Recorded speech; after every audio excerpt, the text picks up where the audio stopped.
चलिए ब्रेक के बाद बहुत स्वागत आप सभी का। मैं आपके साथ हूं अब्दुल नबी हसन। रुक कर लेते हैं अब तक की अहम खबरों का सुपरफास्ट अंदाज में। पश्चिम बंगाल समेत असम, केरल, पुडुचेरी, तमिलनाडु में आज विधानसभा के चुनाव के लिए वोटिंग की जा रही है। इसके लिए आज अलग अलग जगहों पर मतदान केंद्रों पर मतदान किया गया है।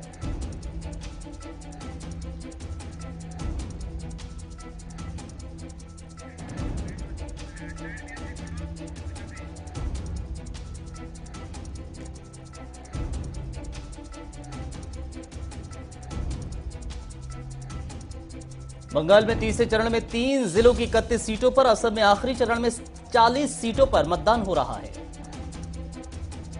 जबकि केरल की सभी 140 सीटों पर, तमिलनाडु की सभी 234 सीटों पर और पुडुचेरी की सभी 30 सीटों पर वोट डाले जा रहे हैं।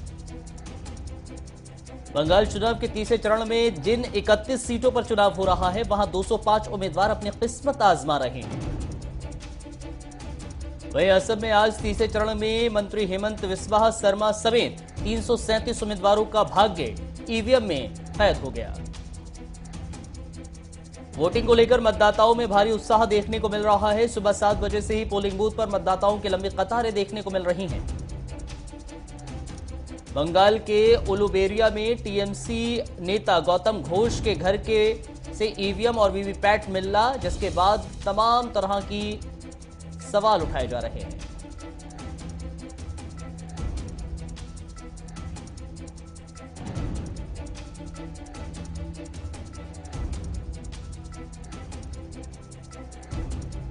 इस मामले में चुनाव आयोग ने सेक्टर अधिकारी को सस्पेंड कर दिया। आयोग ने कहा है कि ये रिजर्व्ड ईवीएम थे, इसको चुनाव प्रक्रिया से हटा दिया गया था। इसमें शामिल सभी लोगों के खिलाफ कार्रवाई कठोर की जाएगी। बंगाल में बीजेपी प्रदेश अध्यक्ष दिलीप घोष ने तंज कसते हुए पूछा है कि विपक्ष एक तरफ ईवीएम पर सवाल उठाता है तो दूसरी तरफ ईवीएम को ही घर में रखता है। बंगाल के चुनावी रण में आरोपों का दौर चल रहा है। बीजेपी ने आरोप लगाया है कि टीएमसी के कार्यकर्ताओं ने रायधीगी विधानसभा में उनके पोस्टर्स को फाड़ दिया।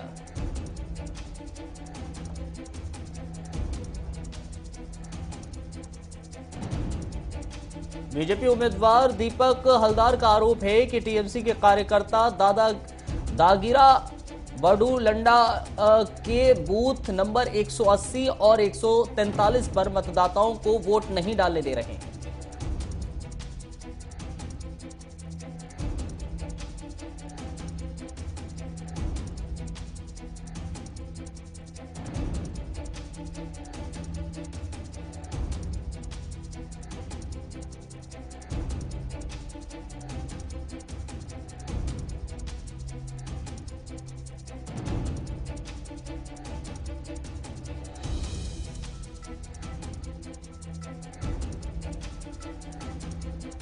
प्रधानमंत्री नरेंद्र मोदी ने पांचों राज्यों के मतदाताओं से अपील करते हुए कहा है कि वोट डालकर लोकतंत्र को मजबूत करें।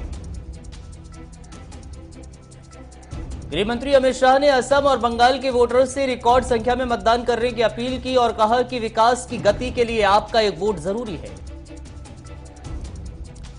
बंगाल के मुख्यमंत्री ममता बनर्जी ने कहा है, बंगाल के मां माटी मानुष से मेरी अपील है कि वो अपने लोकतांत्रिक अधिकार का प्रयोग करते हुए लोग बड़ी संख्या में घर से बाहर निकलें और वोट करें।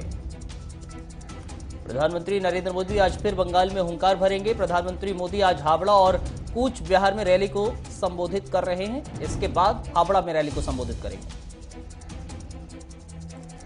पश्चिम बंगाल के मुख्यमंत्री ममता बनर्जी भी आज 3 चुनावी जनसभाओं को संबोधित करने वाली है। भारतीय जनता पार्टी आज अपना 41वां स्थापना दिवस मना रही है। इस मौके पर बीजेपी कार्यालय में कई कार्यक्रमों का आयोजन किया जा रहा है। बीजेपी के स्थापना दिवस पर प्रधानमंत्री मोदी ने कहा, कोरोना काल में बीजेपी के साथ ही काम करते रहें। सरकार की नीतियां और नीयत साफ है। प्रधानमंत्री मोदी ने कहा कि देश के हर गरीब तक विकास पहुंच रहा है। हम किसानों के फायदे के लिए कृषि कानून लाए। पीएम मोदी ने कहा कि केरल, बंगाल में हमारे कार्यकर्ताओं पर हमले किए जाते हैं। स्थानीय पार्टियां भी एक परिवार और कुछ लोगों की पार्टी बनकर रह गई। पीएम मोदी ने कहा कि श्यामा प्रसाद मुखर्जी से लेकर अटल बिहारी वाजपेयी ने बीजेपी को राह दिखाई। लाल कृष्ण आडवाणी, मुरली मनोहर जोशी जैसे नेताओं ने बीजेपी को आगे बढ़ाया है। कोरोना के बढ़ते मामलों को लेकर केंद्रीय स्वास्थ्य मंत्री डॉक्टर हर्षवर्धन आज 11 राज्यों के स्वास्थ्य मंत्रियों के साथ बैठक करने वाले हैं। प्रधानमंत्री नरेंद्र मोदी 8 अप्रैल को सभी राज्यों के मुख्यमंत्रियों से बातचीत करेंगे। इस बैठक में कोरोना के बढ़ते मामलों और टीकाकरण से जुड़े मुद्दों पर चर्चा होगी। देश में कोरोना का कहर जारी है। पिछले 24 घंटे में 96,982 नए कोरोना के मामले सामने आए हैं। 446 लोगों की जान चली गई। भारत में कोरोना के एक्टिव केस की कुल संख्या 7,88,223 हो गई है और अब तक कुल 1,65,547 लोगों की मौत हो चुकी है।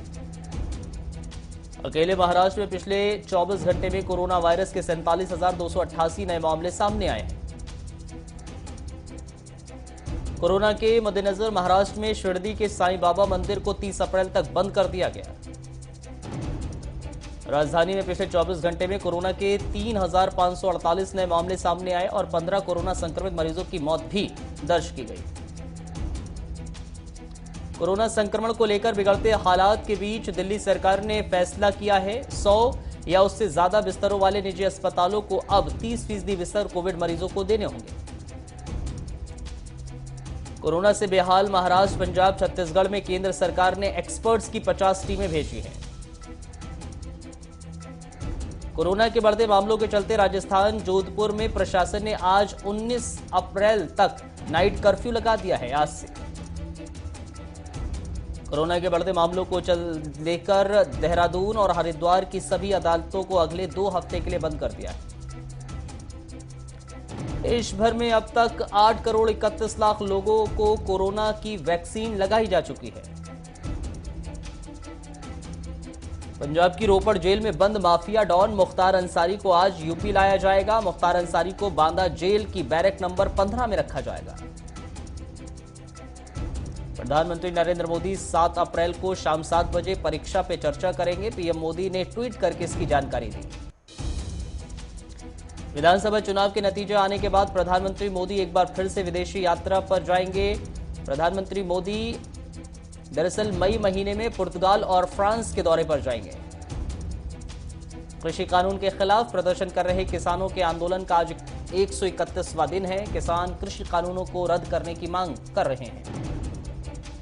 किसान संगठन 10 अप्रैल को 24 घंटे के लिए केएमपी बंद करेंगे। साथ ही किसान मई में पैदल संसद मार्च भी करेंगे। असम के तिनसुकिया में भूकंप के झटके महसूस किए गए हैं। रिक्टर पैमाने पर भूकंप की तीव्रता 2.7 मापी गई। मौसम विभाग ने 2-3 दिनों में उत्तर भारत के कुछ इलाकों में तेज हवा के साथ हल्की बूंदाबांदी की आशंका जाहिर की है। किसानों ने एफसीआई बचाओ दिवस को लेकर देश भर के एफसीआई कार्यालयों और गोदामों का घेराव किया है। साथ ही सरकार को संदेश दिया है कि भारतीय खाद्य निगम में निजीकरण को कतई बर्दाश्त नहीं किया जाएगा। राजस्थान के भीनमाल गांव के ग्रामीणों ने पेयजल की समस्या के समाधान और अवैध कनेक्शन को लेकर एसडीएम ओम प्रकाश को ज्ञापन सौंपा है। उत्तर प्रदेश के पीलीभीत में सेला बाबा के मेले में जा रहे श्रद्धालुओं से भरी ट्रैक्टर ट्रॉली सड़क पर पलट गई। सभी श्रद्धालुओं को जिला अस्पताल रेफर किया गया। हरियाणा के फरीदाबाद सेक्टर 14 में अचानक घर में आग लग गई। मौके पर पहुंची पुलिस ने सराहनीय काम अपनी जान की परवाह न करते हुए बचाई परिवार के सदस्यों की जान। हिमाचल प्रदेश के सोलन में कांग्रेस पार्टी के नगर निगम चुनाव को लेकर प्रचार किया गया। इस रैली में प्रदेश अध्यक्ष कुलदीप राठौर, शिमला ग्रामीण क्षेत्र से विधायक विक्रमादित्य सिंह मौजूद रहे। पंजाब के संगरूर के केसरपुरा मोहल्ले में गुप्त सूचना के आधार पर पुलिस ने रेड मारी और देह व्यापार के अड्डे का पर्दाफाश किया। मौके से पुलिस ने 4 लड़के और 6 लड़कियों को बरामद भी किया। जालंधर पुलिस ने सीआईए की सूचना के आधार पर अंतर्राष्ट्रीय ड्रग्स रैकेट का खुलासा किया है। 1500 ग्राम हेरोइन के साथ 2 अफ्रीकियों को गिरफ्तार भी किया।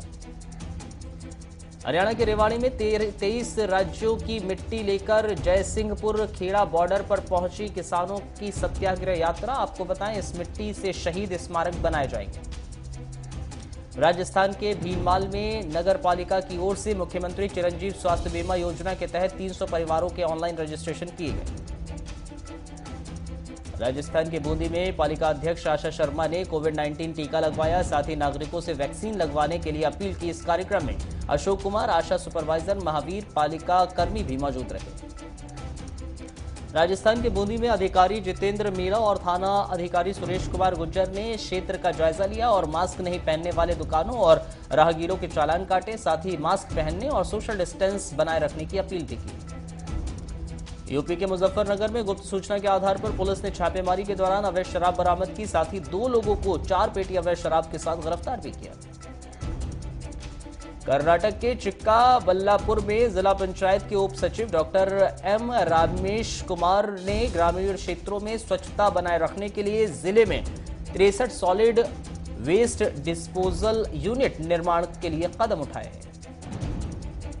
बलरामपुर के उतरौला नदी में नहाने गए 3 बच्चों की डूबकर मौत हो गई। मौके पर पहुंची एसडीआरएफ की टीम जांच में जुट गई।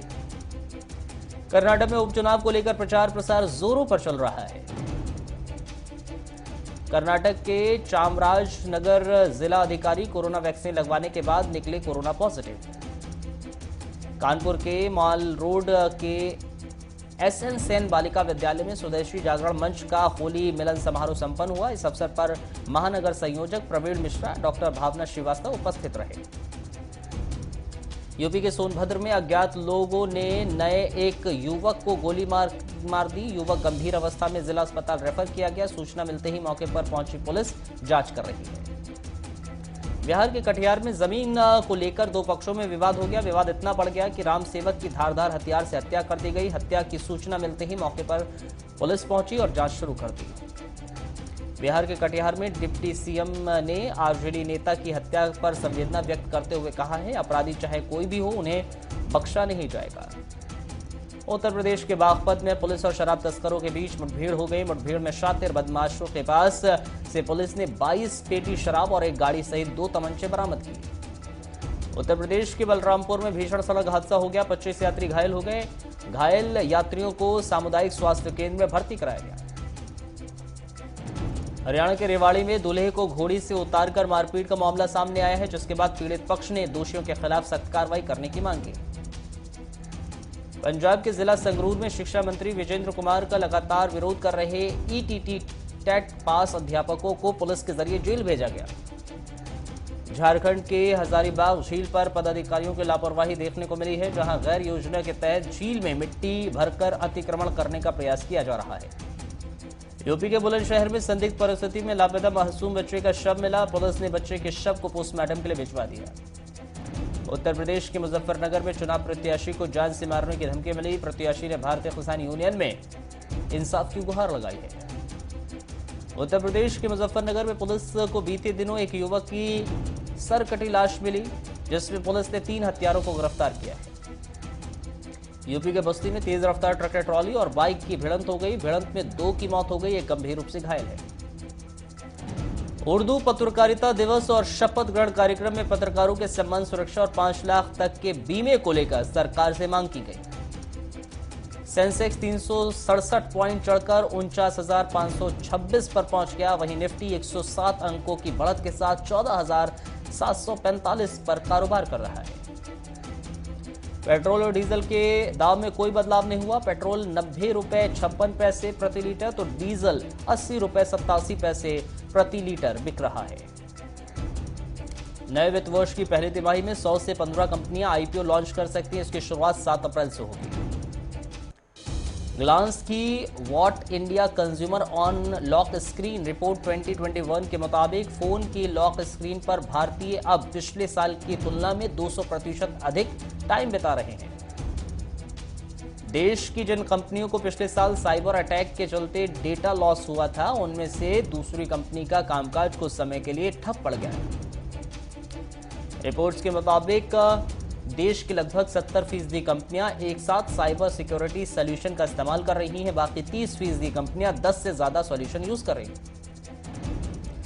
देश में शिक्षा क्षेत्र की सबसे बड़ी ऑनलाइन स्टार्टअप कंपनी बायजूस ने कहा है कि उसने आकाश एजुकेशन सर्विसेज लिमिटेड का अधिग्रहण कर लिया है।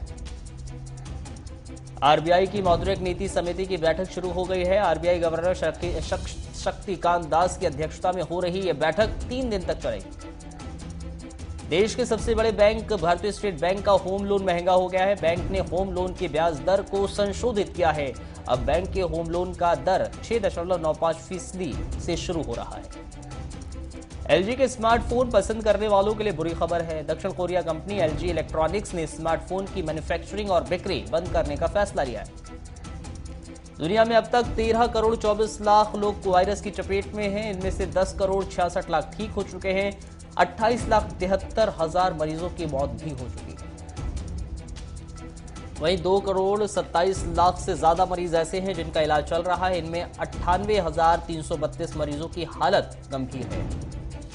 पिछले 24 घंटे में दुनिया में 4.6 लाख कोरोना की रिपोर्ट पॉजिटिव आई है। इस दौरान 7,225 लोगों की मौत भी हुई। ब्रिटेन के प्रधानमंत्री बोरिस जॉनसन ने अगले हफ्ते से अनलॉक का दूसरा फेज शुरू करने की ऐलान कर दिया है। रूस के राष्ट्रपति व्लादिमीर पुतिन ने उस कानून पर साइन किए हैं जो उन्हें 2036 तक सत्ता में बने रखने की ताकत देता है। इसके साथ ही पुतिन को राष्ट्रपति पद पर अन्य 2 कार्यकाल तक बने रहने की मंजूरी मिल गई है। म्यांमार के तख्तापलट के खिलाफ चल रहा विरोध जारी है। सेना दमन करने के लिए लोगों को गोलियां से छलनी करती जा रही है। अब तक 550 से ज्यादा लोग मारे जा चुके हैं। सिंगापुर के एक ब्लॉगर लियोन से जियान पर प्रधानमंत्री ली हसियन लुंग को बदनाम करने पर हाईकोर्ट ने $1 लाख का जुर्माना लगाया है। ब्रिटेन में तेज गर्मी शुरू होते ही सर्दी लौट आई है। आर्कटिक की ओर से चली बर्फीली हवा ने ठंड को बढ़ा दिया है, साथ ही बर्फबारी भी बढ़ गई है। पाकिस्तान में दुष्कर्म की बढ़ती घटनाओं पर रोक लगाने की नाकाम प्रधानमंत्री इमरान खान ने महिलाओं को सलाह दी है। उन्होंने कहा है कि दुष्कर्म से बचना है तो महिलाएं पर्दा करें, बुर्का पहनने से ऐसी घटनाएं थम सकेंगी। सूर्यवंशी फिल्म एक बार फिर कोरोना के काले बादल छा गए हैं। रिपोर्ट्स की माने तो यह फिल्म 30 अप्रैल को रिलीज नहीं होगी। इसे अनिश्चित काल के लिए टाल दिया गया है। मिलिंद सोमन पिछले दिनों कोरोना संक्रमण से जूझ रहे थे। अब मिलिंद काढ़ा रेसिपी शेयर की है। उनकी पत्नी अंकिता को फरिश्ता बताया। बोले आइसोलेशन में सबसे जरूरी है positivity. Popular comedy show Taarak Mehta ka Ooltah चश्मा में काम करने वाले एक अभिनेता को रांदेर पुलिस ने चैन स्नैचिंग के आरोप में अरेस्ट कर लिया है। दीपिका पादुकोण ने सोशल मीडिया पर फिल्म का फर्स्ट लुक शेयर किया है। इंस्टाग्राम पर उन्होंने लिखा, अपने सबसे खास को स्टार के साथ दोबारा जुड़ना कितना सौभाग्य की बात है। महाराष्ट्र के गृह मंत्री अनिल देशमुख के इस्तीफे पर कंगना रनौत ट्वीट कर अपनी प्रतिक्रिया जाहिर की है। उन्होंने कहा, यह तो सिर्फ शुरुआत है, आगे के देखिए क्या होता है। भारतीय विकेटकीपर बल्लेबाज ऋषभ पंत पहली बार इंडियन प्रीमियर लीग में बतौर कप्तान खेलेंगे। उन्हें दिल्ली कैपिटल्स की कमान सौंपी गई है। मुंबई इंडियंस की टीम इस बार अपनी 6ठी आईपीएल ट्रॉफी के लिए मैदान पर उतरने वाली है। टीम का पहला मुकाबला विराट कोहली के रॉयल चैलेंजर्स बेंगलुरु से है। वेस्टइंडीज क्रिकेट टीम के नए टेस्ट कप्तान क्रेथ ब्रैथवेट ने एक अच्छी शुरुआत की है। श्रीलंका के खिलाफ हाल ही में हुई टेस्ट सीरीज में पहली बार पूर्णकालिक कप्तान की जिम्मेदारी निभा रहे हैं। ब्रैथवेट ने नॉर्थ साउंड में हुए दूसरे टेस्ट में पहली पारी में 126 रन बनाए, जो टेस्ट क्रिकेट में उनका 9वां शतक था। इसके बाद उन्होंने दूसरी पारी में 85 रन बनाए। 2 साल में 16 टेस्ट, 8 शतक और 21 महीने तक दुनिया के नंबर 1 बल्लेबाज रह चुके दिलीप वेंगसरकर आपको बताएं, आज दिलीप का जन्मदिन है। फैंस उन्हें बधाई दे रहे हैं। चलिए, टॉप 100 में फिलहाल इतना ही। छोटा सा ब्रेक ले रहे हैं। ब्रेक के उस पार भी खबरें जारी।